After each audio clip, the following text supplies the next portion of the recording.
नमस्कार मित्रांनो, एस.ओ.सी क्लास टेकमध्ये तुमचं स्वागत आहे. आज आपल्याला बघायचं आहे class 10 science 5th lesson that is a heat. आणि हीटचा हा पार्ट 2 आहे. पार्ट 1ची लिंक व्हिडिओच्या डिस्क्रिप्शनमध्ये दिलेली आहे. आणि तुम्ही जर नवीन असाल तर सर्वात अगोदर आमच्या चॅनलला सबस्क्राईब करा.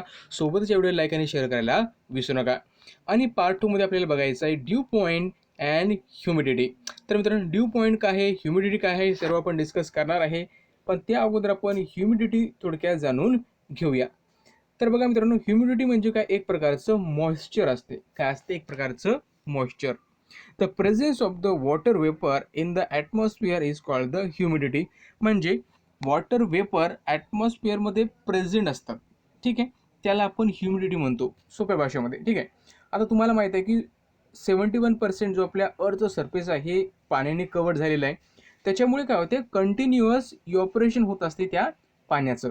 त्याच्यामुळे जे वॉटर वेपर आहेत हे आपल्या ॲटमॉस्फिअरमध्ये काय असतात, नेहमीच उपलब्ध असतात. ठीक आहे, हे कन्सेप्ट तुम्ही ध्यानात ठेवा. आणि त्याच्यामुळे काय होते, तर amount of water vapour in the atmosphere help us to understand the state of the daily weather. आणि अमाऊंट ऑफ वॉटर वेपर म्हणजे जे काही वॉटर वेपर ॲटमॉस्फिअरमध्ये आहेत त्यांच्यापासून आपल्या डेली वेदर, रोजचं हवामान समजायला काय होते, मदत होत असते. त्यानंतर आता आपण बघूया, the presence of the water vapour in the air make it's moist. जर हवेमध्ये जर वॉटर वेपर असतील तर त्या हवेला ते काय बनवते, मॉइस्ट बनवते. आणि याच मॉइश्चरला, हे मॉइश्चर जर ॲटमॉस्फिअरमध्ये असेल, ठीक आहे, हे मॉइश्चर ॲटमॉस्फिअरमध्ये असते त्याला आपण ह्युमिडिटी म्हणतो. काय म्हणतो? ह्युमिडिटी. हे ध्यानात ठेवा.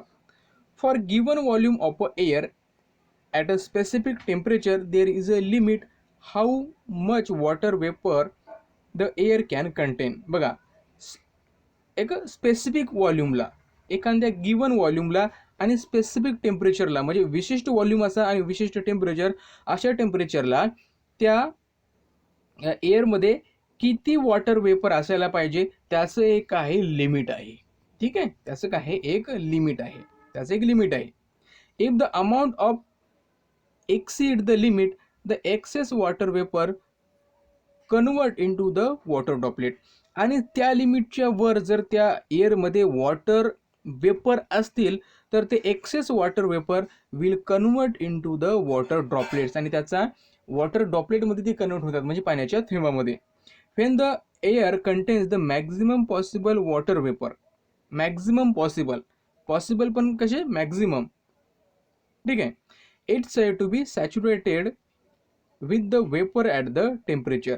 आणि बघा, तिथं जर मॅक्झिमम पॉसिबल वॉटर वेपर असतील त्या गिवन व्हॉल्यूम आणि गिवन टेम्परेचरमध्ये, त्या एअरमध्ये, तर त्याला आपण काय म्हणत असतो, तर त्याला म्हणत असतो saturated with the vapour at the temperature. Saturated with the vapour at the temperature. ठीक आहे.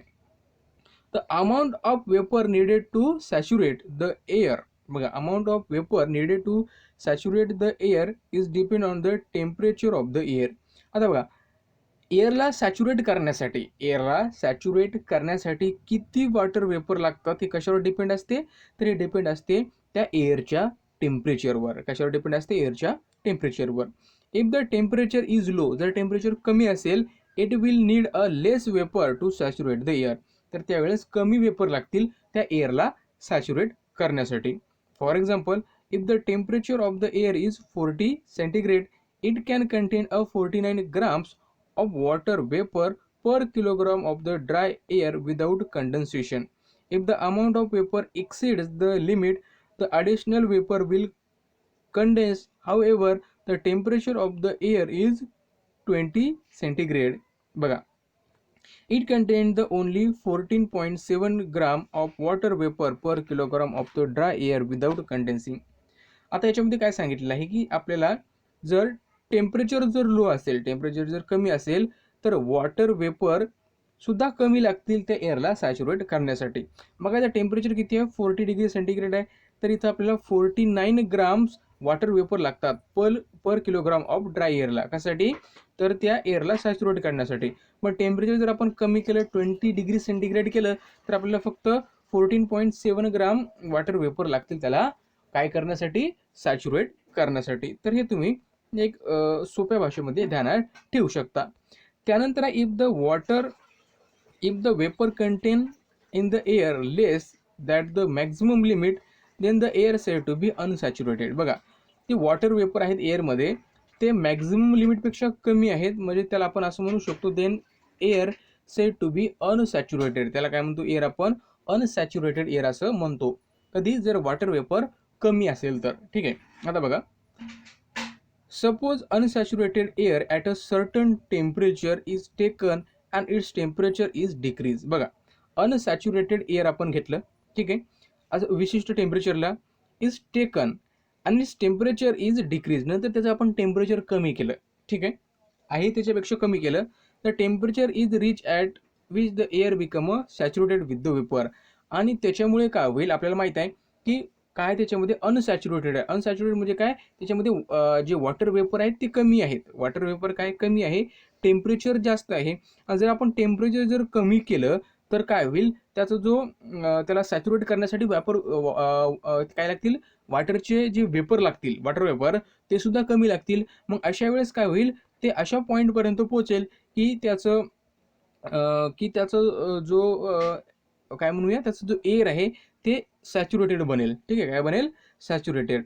मग अशाला आपण काय म्हणत असतो, तर अशा टेम्परेचरला ड्यू पॉईंट टेम्परेचर म्हणत असतो. अशाला काय म्हणत असतो आपण, ड्यू पॉईंट टेम्परेचर. म्हणजे बघा, आता सोप्या भाषेमध्ये तुम्हाला मी पुन्हा सांगतो की बघा काय केलेलं आहे, एक आपण अनसॅच्युरेटेड एअर घेतलेला आहे. अनसॅच्युरेटेड एअरचा अर्थ काय होत असतो की त्याच्यामध्ये वॉटर वेपर कमी आहेत, लिमिट जे मॅक्झिमम लिमिट आहे त्याच्यापेक्षा वॉटर वेपर कसे आहेत, कमी आहेत. आणि टेम्परेचर कसं आहे, जास्त आहे. बरोबर आहे, टेम्परेचर जास्त आहे. आणि आपल्याला एक कन्सेप्ट माहिती आहे की टेम्परेचर जर कमी केलं आपण, टेम्परेचर जर कमी केलं तर वॉटर वेपर सुद्धा आपल्याला कमी लागतात एअरला सॅच्युरेट करण्यासाठी. मग आपण टेम्परेचर कमी केलं, टेम्परेचर कमी केल्यामुळे काय झालं की ते अशा पॉईंटवर पोहोचला की ते एअर काय झालेलं आहे, सॅच्युरेटेड झालेलं आहे. मग अशाला आपण काय म्हणतो, अशा टेम्परेचरला तर ड्यू पॉईंट टेम्परेचर असं म्हणत असतो. ओके, हे ध्यानात ठेवा. देन बघा, तर vapour content in the air is measure using the physical quantity called the absolute humidity. आता जे काही वेपर आहे हवेमध्ये, ठीक आहे, ते आपण फिजिकल क्वांटिटी त्याला मेजर करत असतो, त्याला आपण ॲब्सोल्यूट ह्युमिडिटी असं म्हणत असतो. आता बघा, ॲब्सोल्यूट ह्युमिडिटी म्हणजे काय, the mass of vapour present in the unit volume of a air is called absolute humidity. आता ॲब्सोल्यूट ह्युमिडिटी म्हणजे काय, the mass of the vapour. आता जे काही एअरमध्ये जे वेपर आहेत वॉटरचे, त्याचं मास, ठीक आहे, आणि त्याचं मास आणि त्या एअरचं व्हॉल्यूम, म्हणजे बघा, त्या वेपरचं मास आणि एअरचं जे व्हॉल्यूम आहे, ठीक आहे, ठीक आहे, त्याला काय म्हणत असतो आपण, त्याच्या त्या रॅशिओला तर ॲब्सोल्यूट ह्युमिडिटी असं म्हणत असतो. Generally absolute humidity is measured kilogram per metre cube, म्हणजे किलोग्राम पर मीटर क्यूब. म्हणजे सोप्या भाषेमध्ये हे एक काय आहे, हे एक एरिया आहे, किती आहे, मीटर क्यूब. सपोज याचा एरिया किती आहे, मीटर क्यूबमध्ये आहे, मीटरमध्ये आहे. ठीक आहे, मीटरमध्ये एक बॉक्स सारखा. एक क्यूब कसा असतो, मीटर बाय मीटरचा, हा म्हणजे त्याची लेंथ 1 असते, हाईट 1 असते, त्याची ब्रेथसुद्धा 1 असते, हे सर्व गोष्टी. ठीक आहे, त्याला म्हणत असतो आपण एक क्यूब, 1 मीटरचा. आणि त्याच्यामध्ये जे काही एअर आहे आणि त्याच्यामध्ये ज्या एअरमध्ये जे काही वॉटर वेपर आहेत त्याचं वेट किती आहे किलोग्राममध्ये, त्याला आपण ॲब्सोल्यूट ह्युमिडिटी असं म्हणतोय. ठीक आहे, ध्यानात ठेवा. The feeling of humid or dry nature of air not only depend on the amount of vapor in the air, but it is also dependent on how close the uh, amount is for making the air saturated with the vapor. It means that denoted on the temperature of the air also. आता एखादी air जर humid किंवा dry आपल्याला लागत असेल, हे फक्त त्याच्यामध्ये किती वॉटर वेपर आहे त्याच्यावर डिपेंड असते. तर हे डिपेंड कशावर असते, तर सॅच्युरेट करण्यासाठी त्याला वेपर किती लागतात त्याच्यावर डिपेंड आहे, त्याच्या टेम्परेचरवर सुद्धा ते डिपेंड असते. Okay, the ratio of the actual mass of vapour content in the air for given volume and temperature of that required to make the air saturated with the vapor at that temperature is called the relative humidity.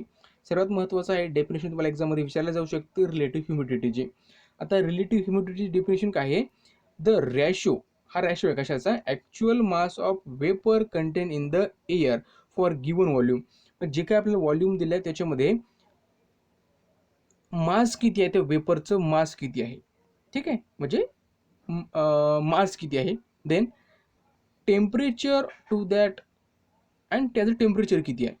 आणि to required to make the saturated vapour at the temperature, आणि त्या टेम्परेचरला saturated होण्यासाठी किती vapour लागतात, किती amount of vapour लागतात, त्याला आपण रिलेटिव्ह ह्युमिडिटी असं म्हणत असतो. बघा इथं त्याचा एक फॉर्म्युला आपल्याला दिला आहे. Actual mass of water vapour content in the air is given volume. हे ॲक्च्युअल मास आहे, म्हणजे ॲक्च्युअल मास कमी पण असू शकते किंवा जास्त असू शकते. हे ॲक्च्युअल मास आहे. ठीक आहे, आणि त्या एअरला सॅच्युरेट करण्यासाठी किती वेपर पाहिजेत, त्या वेपरचं मास किती असायला पाहिजे. ठीक आहे, त्या व्हॉल्यूममध्ये. ठीक आहे, त्यानं जर आपण त्याला डिवाइड केलं आणि 100 मल्टिप्लाय केलं तर आपल्याला रिलेटिव्ह ह्युमिडिटी मिळून जाते. ठीक आहे, आता बघा the relative humidity at a dew point is, बघा relative humidity at a dew point. आता relative humidity at a dew point किती आहे, 100% आहे. ठीक आहे, if the relative humidity is more than the 60%, we feel that air is humid. बघा जर relative humidity जर 60%च्या जास्त असेल तर आपल्याला जो एअर असेल ही कशी लागेल, ह्युमिड असेल. म्हणजे ह्युमिड म्हणजे त्याच्यामध्ये काय असेल, वॉटर वेपर अवेलेबल असतील. If the relative humidity less than the 60%, we feel that the air is dry. आणि जर 60%च्या जर कमी असेल रिलेटिव्ह ह्युमिडिटी तर एअर कशी लागेल आपल्याला, कशी फील होईल, तर ती ड्राय आपल्याला फील होईल. Okay, during the winter season म्हणजे थंडीच्या सीझनमध्ये, you may have observe while a trail at the back of the flying plane in the clear sky. As the plane flies, the vapor released by the aeroplane engine condense and form cloud. If the surrounding air is having a more relative humidity, it takes a long time for a white trail from the condensation of the water vapor to disappear. If the relative humidity of the surrounding air is less, either size of the whale trail may be small or it may not be get form.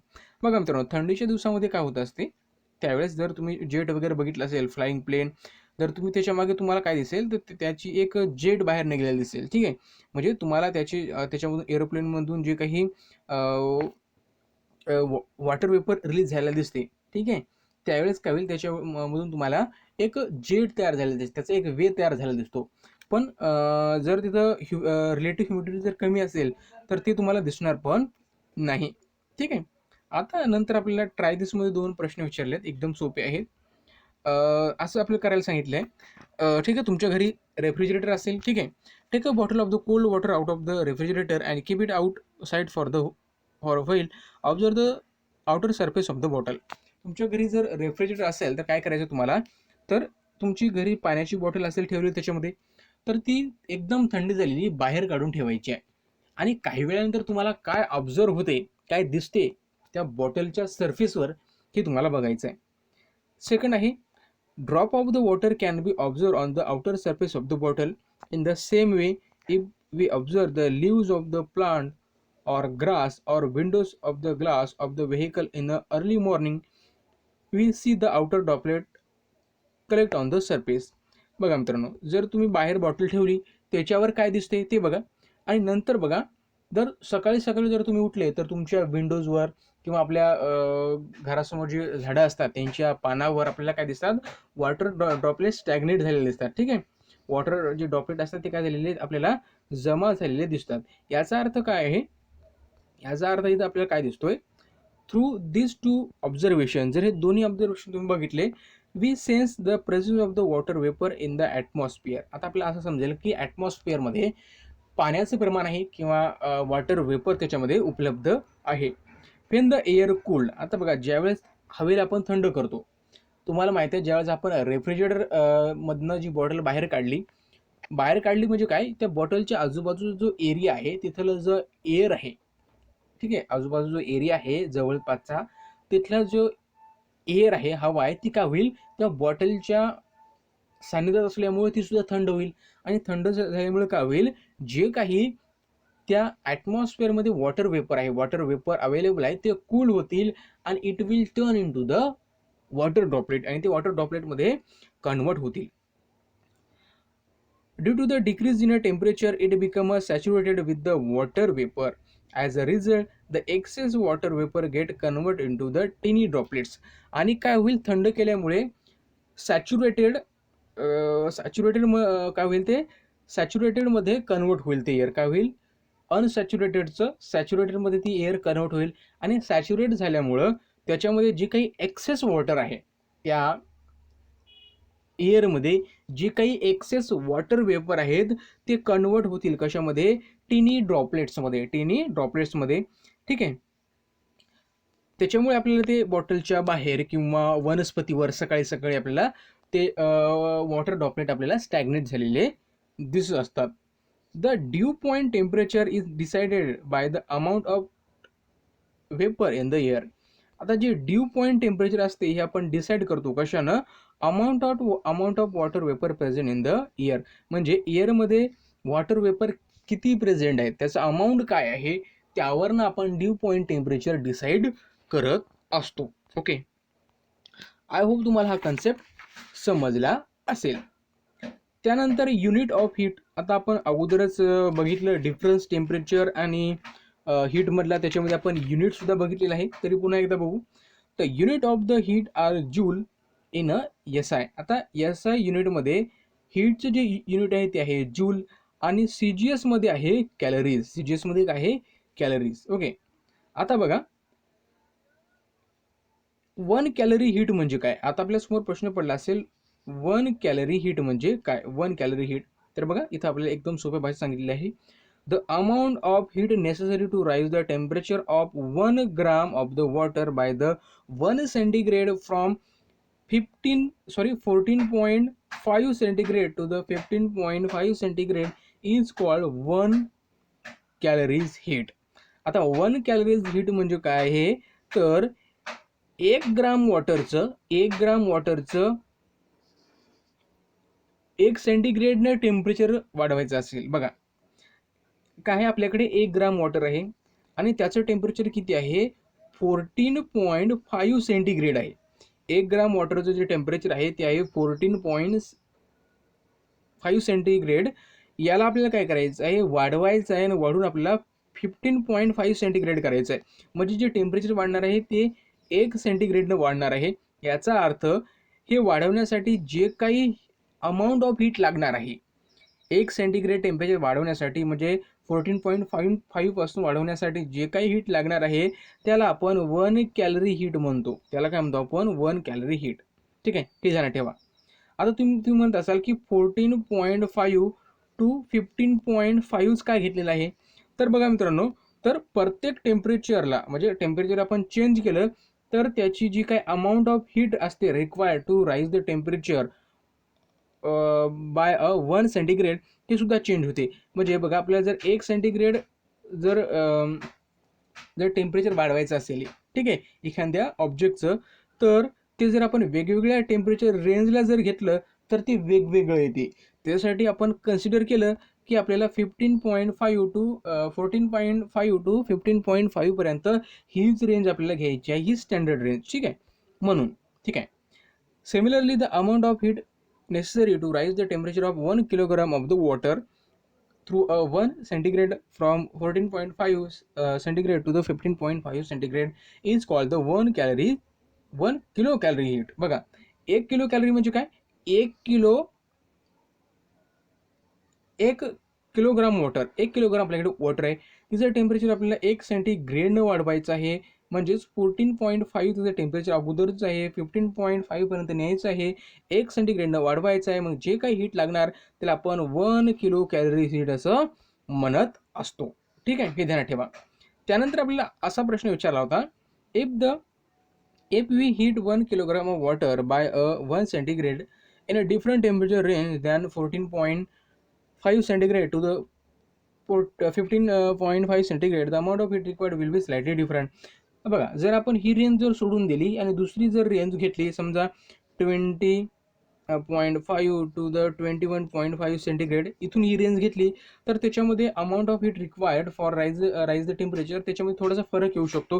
त्यासाठी आपण हे काय केलेलं आहे, एक standard आपण घेतलेलं आहे 14.5 टू द 15.5 सेंटीग्रेड. ठीक आहे, ही घेतलेली आहे, ध्यानात ठेवा. आणि 1 किलो कॅलरी, बघा 1 कॅलरीज म्हणजे काय, 1 कॅलरीज म्हणजे 4.18 joule.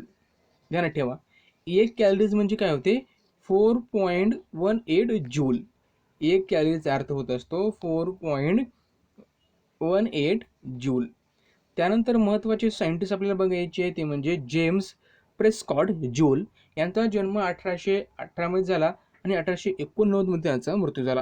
He was the first person to show that the kinetic energy of a tiny particle of matter appear as a heat energy. त्यांनी पहिल्यांदा सांगितलं की जे काही टिनी पार्टिकल आहेत, म्हणजे जे डोळ्यांनी आपण पाहू शकत असे जे पार्टिकल आहेत, त्यांची जी कायनेटिक एनर्जी आहे त्यालाच आपण हीट एनर्जी म्हणतो, किंवा त्यालाच आपण काय म्हणतो, हीट एनर्जी किंवा थर्मल एनर्जी म्हणतो, असं यांनी सांगितलं. त्यानंतर बघा काय सांगितलं, that energy can be convert from one form to another. आणि त्यांनी हे सुद्धा सांगितलं की ती एनर्जी आपण वन फॉर्ममधून अनदर फॉर्ममध्ये चेंज करू शकतो. काय सांगितलं, ती हीट एनर्जी आपण वन फॉर्म टू अनदर फॉर्ममध्ये कन्वर्ट करू शकतो.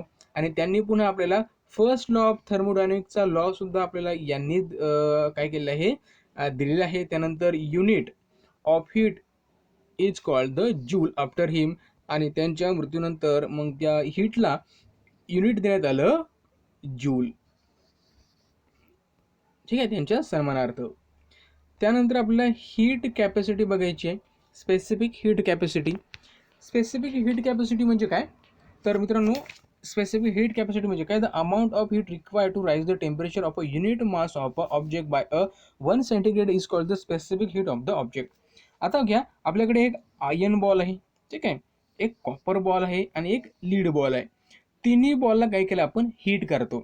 आणि हीट करताना बघा सगळ्याचं टेम्परेचर किती आहे, याचं 15 डिग्री सेंटीग्रेड आहे, याचं सुद्धा 15 आहे, याचं सुद्धा 15 आहे. तिन्ही याचं टेम्परेचर सेम आहे. मग अशा वेळेस जर आपल्याला याचं टेम्परेचर वाढवून प्रत्येकाचं 16 सेंटीग्रेड करायचं आहे, काय करायचं, प्रत्येकाचं 16 सेंटीग्रेड करायचं आहे. ठीक आहे, याचा अर्थ काय करायचं, याचं टेम्परेचर 1 सेंटीग्रेडनं वाढेल.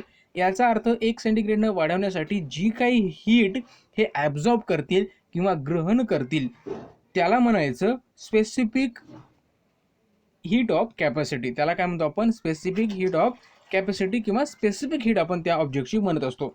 मग बघा मित्रांनो, मग प्रत्येकाला जी, आता बघा टेम्परेचर कितीने वाढलं, 1 सेंटीग्रेडनं, मग याला हीट जी ॲब्झॉर्ब करणार, प्रत्येक चेंडू किंवा प्रत्येक बॉल तुम्हाला दिसतोय तो काय करणार, प्रत्येकाचा जो काय, प्रत्येकाचा जो आपण सोप्या भाषेमध्ये म्हणूया, प्रत्येकाचा जो स्पेसिफिक हीट आहे ती प्रत्येकाची वेगवेगळी असणार. टेम्परेचर तर आपल्याला 1 डिग्री सेंटीग्रेडनंच वाढवायचं आहे, पण प्रत्येकाला ती हीट एनर्जी वेगवेगळी लागणार, कोणाला कमी लागणार तर कोणाला जास्त लागणार. बघा इथं आपल्याला एक ट्राय दिसमध्ये एक प्रोसिजर दिलेली आहे, a tray with the thick layer of the wax. आपल्याला एक काय काय ट्रे घ्यायचं आहे, त्याच्यामध्ये थिक वॅक्सची एक लेअर असली पाहिजे, slab, solid sphere of the iron, lead and copper, equal masses, burner और स्पिरिट लॅम्प और लार्ज बीकर. आता काय घ्यायचं आपल्याला, आपण काय घेतलेले आहेत, हे सर्वांचे एक बॉल्स घेतलेले आहेत, स्पेअर घेतलेले आहेत, आणि त्यांचं जे मास आहे ते सारखं आहे, मास यांचं कसं आहे, सारखं आहे. आता काय करायचं, take the 3 sphere of the iron, copper and lead of equal mass. त्यांचं मास कसं असायला पाहिजे, इक्वल असायला पाहिजे. Then put all this 3 sphere in a boiling water in the beaker for the some time. आणि काय करायचं, याला बीकरमध्ये ठेवायचं आहे, ठीक आहे, काही वेळासाठी. तर take the 3 sphere out of the water. आणि एकदा का त्या वॉटरचं टेम्परेचर 100 डिग्री सेंटीग्रेडवर गेलं की ते काय होईल, उकळायला लागेल, की त्यावेळेस आपल्याला काय करायचं, तिन्ही स्पेअर आपल्याला काढून घ्यायचे आहेत. घेतले काढून. त्यानंतर काय करायचं, त्याला काय करायचं आहे, आपल्याला त्या स्लॅबमध्ये, त्या वॅक्स स्लॅबमध्ये टाकायचे आहेत. काय करायचं, we have to release these sphere into the wax स्लॅबमध्ये टाकून द्यायचं. त्यानंतर आपल्याला काय दिसेल बघा मित्रांनो, दिसेल की प्रत्येक जो स्पेअर आहे तो काय करेल, आपल्याला जो आयर्नचा स्पेअर आहे तो आपल्याला जास्त खाली गेलेला दिसेल. आता जास्त खाली काय गेलेलं आहे, कारण याने काय केलेलं जास्त ज्यानं जास्त हीट ॲब्झॉर्ब केली तो काय करेल, जास्त हीट रिलीज करेल. कशाला? या आयनला म्हणण्यापेक्षा या वॅक्सला. त्यामुळे वॅक्स काय होईल, मेल्ट होईल. आता याने कमी जर ॲब्झॉर्ब केली असेल तर हे काय होईल, कमी खोलवर जाईल. यानं अजून कमी केली तरी अजून थोड्याच अंतरावर फक्त खाली येईल. बघा इथं तुम्हाला सगळं समजेल. The sphere which absorb more heat from the water will give more heat to the wax.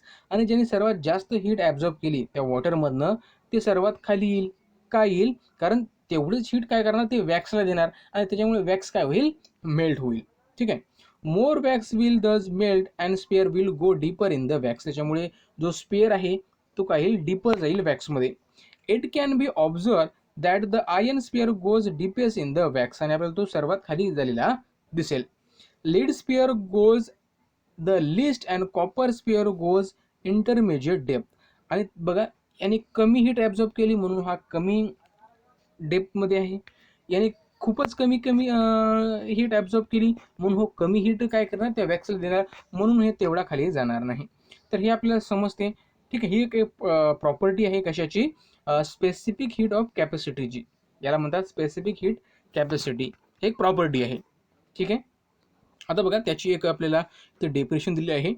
The amount of heat energy required to raise the temperature of the unit mass of the object. एक object आहे त्याचं temperature आपल्याला 1 सेंटीग्रेडने जर वाढवायचं असेल, मग त्यासाठी त्याला जी काही अमाऊंट ऑफ हीट एनर्जी लागणार त्याला आपण स्पेसिफिक हीट ऑफ ऑब्जेक्ट असं म्हणत असतो. ठीक आहे. त्या ऑब्जेक्टची काय ती स्पेसिफिक हीट आहे. ओके. त्यानंतर बघा इथं आपल्याला एक चार्ट दिलेला आहे, specific heat capacity of some substances. काही सबस्टन्स आहे आणि त्यांची काही इथं स्पेसिफिक हीट दिलेली आहे. तर बघा the specific heat capacity denoted by the C. आता जी काही स्पेसिफिक हीट आहे त्या ऑब्जेक्टला लागते ती आपण सीने दाखवतो. ठीक आहे. आणि स्पेसिफिक हीटची जी काही युनिट आहे ती आहे जूल पर सेंटीग्रेड किलोग्राम. जूल पर सेंटीग्रेड किलोग्राम. ठीक आहे. आणि CGS युनिट आहे इथं कॅलरीज पर ग्राम सेंटीग्रेड. ठीक आहे. ध्यानात ठेवा. आता हे 2 युनिट तुम्हाला ध्यानात ठेवायचे आहेत. कशाचे आहे ते, स्पेसिफिक हीटचे. त्यानंतर वॉटर बघा, वॉटरची जी स्पेसिफिक हीट आहे ती आहे 1 कॅलरीज पर ग्राम सेंटीग्रेड. त्यानंतर आहे पॅराफिनचं आहे 0.54 कॅलरीज पर ग्राम सेंटीग्रेड. त्यानंतर केरोसिन आहे, ॲल्युमिनियम आहे, त्यानंतर आयर्न आहे, कॉपर आहे, सिल्वर आहे आणि मर्क्युरी आहे. हे तुम्ही बघून घेऊ शकता. ठीक आहे. आता स्पेसिफिक हीट बघा, आता इथं आपल्याला काही फॉर्म्युले दिले आहेत हीट काढण्याचे. बघा, specific heat of an object is C. आता कुठल्याही ऑब्जेक्टची जी स्पेसिफिक हीट असते ती आपण सीने दाखवतो. The mass of the object is M. आणि त्या ऑब्जेक्टचं मास काय असते आपण एमने दाखवतो. If the temperature of the object is rise by delta T. आणि त्या ऑब्जेक्टचं टेम्परेचर राईज झालं किंवा डिक्रीज झालं, म्हणजे वाढलं किंवा कमी झालं, म्हणजे चेंज इन अ टेम्परेचर जे असते ते आपण डेल्टा टीने दाखवतो. जे चेंज इन अ टेम्परेचर आहे ते आपण कशाने दाखवतो, डेल्टा टीने. म्हणजे the heat energy absorb by the object is given by, म्हणजे एम म्हणजे काय, मास त्या ऑब्जेक्टचं, into specific heat into change in a temperature, that is a delta T. यांना आपण काय काढू शकतो, ॲब्झॉर्ब हीट काढू शकतो. काय करू शकतो, heat energy absorb by the object या फॉर्म्युला आपण काढू शकतो. किंवा हीट लॉस किती झाली, the heat energy loss by the object, म्हणजे त्यानं हीट किती लॉस केली कशानं, त्या ऑब्जेक्टनं, ते पण काढू शकतो. त्यासाठी सेम फॉर्म्युला आहे M into C into delta T. बघा इथं डेल्टा टी म्हणजे काय, राईज इन टेम्परेचर, टेम्परेचर वाढलं होतं. इथं डेल्टा टी म्हणजे काय, डिक्रीज इन टेम्परेचर, म्हणजे टेम्परेचरमध्ये कमतरता इथं आलेली आहे. ठीक आहे. हा कन्सेप्ट तुम्हाला समजला असेल. त्यानंतर बघूया आपण हीट एक्सचेंज. हीट एक्सचेंज म्हणजे काय, तर बघा आपल्याकडे 2 ऑब्जेक्ट आहेत, एक हॉट आहे आणि दुसरा कोल्ड आहे. दोन्ही ऑब्जेक्ट जर आपण एकमेकाच्या कॉन्टॅक्टमध्ये आलं तर काय होईल, heat will start to flow from higher temperature to the lower temperature. त्याच्यामुळे काय होईल, हीट फ्लो व्हायला सुरुवात होईल higher temperature to the lower temperature. इथं बघा हीट इथं फ्लो होते higher temperature to the lower temperature, म्हणजे ज्याचं टेम्परेचर जास्त आहे तिकडनं, म्हणजे ह्या ऑब्जेक्टपासून ती इकडे जायला सुरुवात होते. बरोबर आहे, हे ध्यानात ठेवा. The heat is exchanged between a hot and cold object. The temperature of the cold object goes on increasing due to the gain of the energy, and the temperature of the hot object goes on decreasing due to the loss of the energy. आता बघा, ज्याचं temperature जास्त आहे तो heat loss करेल, heat energy काय करेल, तो लॉस करेल. आणि ज्याचं टेम्परेचर कमी आहे, जो कोल्ड ऑब्जेक्ट आहे, तो काय करेल, हीट एनर्जी गेन करेल. Okay. The change in a temperature continue till the temperature of the both object attend the same value. आणि ही हीट एनर्जी ट्रान्सफर होत राहील कुठपर्यंत, ज्यावेळेस या दोघांचंही टेम्परेचर सेम येणार नाही किंवा इक्वल येणार नाही. ज्यावेळेस या दोघांचंही टेम्परेचर इक्वल होईल त्यावेळेस जी हीट एनर्जी आहे जी ट्रान्सफर होत होती दॅट विल स्टॉप. ती काय होईल, स्टॉप होईल. ट्रान्सफर व्हायचं काय होईल, स्टॉप होईल. आता ह्या प्रोसेसमध्ये काय झालं बघा, the cold object gain the heat energy and hot object loss the heat energy. याच्यामध्ये काय झालं, जो कोल्ड ऑब्जेक्ट आहे त्यानं हीट एनर्जी गेन केली आणि जो हॉट ऑब्जेक्ट आहे त्यानं हीट एनर्जी काय केली, लॉस केली. If the system of the both objects isolated from the environment by keeping the inside heat resistance box, the exchange of heat take place between the two objects only. आणि बघा मित्रांनो, ज्यावेळेस हे दोन्ही object जर इन्व्हायरमेंटमध्ये असेल तर यांची हीट काय होईल, इन्व्हायरमेंटमध्ये लॉस होईल. ठीक आहे. पण जर हे व्हॅक्यूममध्ये असेल किंवा व्हॅक्यूममध्ये म्हणण्यापेक्षा जर याला आपण आयसोलेटेड सिस्टीममध्ये ठेवलं, आयसोलेटेड सिस्टीमचा अर्थ काय होत असतो बघा, आयसोलेटेड सिस्टीम. आता आयसोलेटेड सिस्टीमचा अर्थ काय होत असतो की ही जी सिस्टीम आहे, म्हणजे हा दिसते तुम्हाला, याच्यामधनं हीट बाहेर येणार नाही आणि हीट अंदर पण जाणार नाही. म्हणजे हीट ते ॲब्झॉर्ब, ही सिस्टीम आहे हीट ॲब्झॉर्ब पण करणार नाही आणि हीट रिलीज पण करणार नाही. म्हणजे बाहेरच्या वातावरणासोबत या सिस्टीमचं काही घेणं देणं नसणार. ठीक आहे. अशा वेळेस काय होतं, ज्यावेळेस ही आयसोलेटेड सिस्टीम असते अशा वेळेस the heat energy loss by the hot object, म्हणजे जी काय हॉट ऑब्जेक्ट आहे त्याच्यामध्ये आतमध्ये त्याची जी हीट एनर्जी लॉस झालेली आहे ही कशाबरोबर असते, heat energy gain by the cold object. म्हणजे याने जी काही लॉस केली हीट एनर्जी ती केवढी असेल किंवा कशाच्या बरोबर असेल, जे की ह्या कोल्ड ऑब्जेक्टनं जेवढी ॲब्झॉर्ब केली त्याच्या बरोबर असेल. दोन्ही कशा असतील, इक्वल असतील. ठीक आहे. मग याच प्रिन्सिपलला आपण म्हणत असतो प्रिन्सिपल ऑफ हीट एक्सचेंज. याला काय म्हणत असतो आपण, principle of heat exchange. Okay.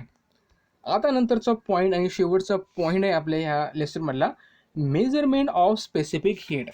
G specific heat आहे त्याचं मेजरमेंट आपल्याला कसं करायचं आहे ते बघूया. तर बघा मित्रांनो, the specific heat of a object can be measured using the mix method. For this calorimeter is use. You have to learn about the calorimeter in the previous standard. If the hot solid object is put in the water in the calorimeter, the heat exchange between the hot object and water and calorimeter start. बघा, आता जर आपल्याला specific heat जर major करायची असेल तर आपल्याकडे काय आहे, तर एक मिक्स मेथड आहे. त्याच्यामध्ये आपण काय करतो, कॅलोरीमीटर असतो आणि वॉटर असते. बघा, जर आपण हॉट ऑब्जेक्ट जर या कॅलोरीमीटर या मिक्स मेथडमध्ये टाकला, त्याच्यामध्ये वॉटर आहे आणि कॅलोरीमीटर आहे, तर त्याच्यामध्ये जी काही हीट लॉस होणार त्या ऑब्जेक्टची ती कशाच्या बरोबर असेल, जे काय हीट वॉटरने ॲब्झॉर्ब केली त्याच्याबरोबर, आणि दुसरी म्हणजे काय, कॅलोरीमीटरने जे काय ॲब्झॉर्ब केली त्याच्याबरोबर. म्हणजे ह्या जोपर्यंत हे दोघांचं टेम्परेचर सेम होणार नाही, म्हणजे त्या ऑब्जेक्टचं, वॉटरचं आणि त्या कॅलोरीमीटरचं, तोपर्यंत हीट काय होईल, ट्रान्सफर होत राहील. एकदा का ती इक्वल झाली की heat transfer heat energy transfer will be stop, ते थांबून जाईल. बघा, heat lost by the solid object. आता heat lost by the solid object, एकदा का आपण त्या पाण्यामध्ये ऑब्जेक्ट टाकला, मग त्यानं जी काही हीट लॉस केली ती कशाच्या बरोबर आहे, the heat gain by the water in the calorimeter. म्हणजे बघा, त्या कॅलोरीमीटरमध्ये जे काही वॉटर आहे त्यानं जी काही हीट ॲब्झॉर्ब केली त्याच्याबरोबर असते, अधिक plus heat gain by the calorimeter. आणि कॅलोरीमीटरमध्ये जी काही हीट ॲब्झॉर्ब करण्यात आलेली आहे ते, म्हणजे या दोघांची जर ॲडिशन केली तर आपल्याला heat lost by the object हे आपल्याला मिळून जाईल. ठीक आहे. हा त्याच्यासाठी फॉर्म्युला सुद्धा आहे. आता heat loss by the object काढायचं असेल तर आपण अगोदरच बघितला काय असतो, मास इनटू स्पेसिफिक हीट म्हणजे सी, आणि डिक्रीज इन ही टेम्परेचर म्हणजे काय, डेल्टा टी. यानं आपण लॉस ऑफ द हीट काढू शकतो किंवा गेन ऑफ द हीट सुद्धा काढू शकतो ह्याच फॉर्म्युल्यानं. गेन ऑफ द हीट काढायचं असेल तर काय करावं लागेल, टेम्परेचर वाढलेलं असेल त्यावेळेस, आणि लॉस असेल तर टेम्परेचर कमी झालेलं असेल. ठीक आहे, हे ध्यानात ठेवा. Heat loss by the hot object, heat gain by the calorimeter म्हणजे Q2 plus heat gain by the water plus Q1 या दोघांची जर ॲडिशन केली तर आपल्याला heat loss by the object हे आपल्याला मिळून जाते. ठीक आहे. त्यानंतर बघा आता हे इक्वेशन यूज करून आपण काय करू शकतो, स्पेसिफिक हीट कुठल्याही ऑब्जेक्टची कॅल्क्युलेट करू शकतो. हे जर आपण यूज करून स्पेसिफिक हीट आपण काय करू शकतो तिथं कॅल्क्युलेट करू शकतो. त्यानंतर आपल्याला सॉल्ड एक्झाम्पल बघायचे, पण हे आपण पुढच्या व्हिडिओमध्ये बघणार आहे, कारण जे क्वेश्चन असणार त्यासाठी आपण स्पेशल व्हिडिओ घेऊन येणार आहे 1-2 दिवसामध्ये. त्याच्यामध्ये फर्स्ट चॅप्टरपासून ते शेवटच्या चॅप्टरपर्यंत आपण ते सॉल्व करणार आहे. त्यानंतर हा व्हिडिओ कसा वाटला नक्की आम्हाला कळवा.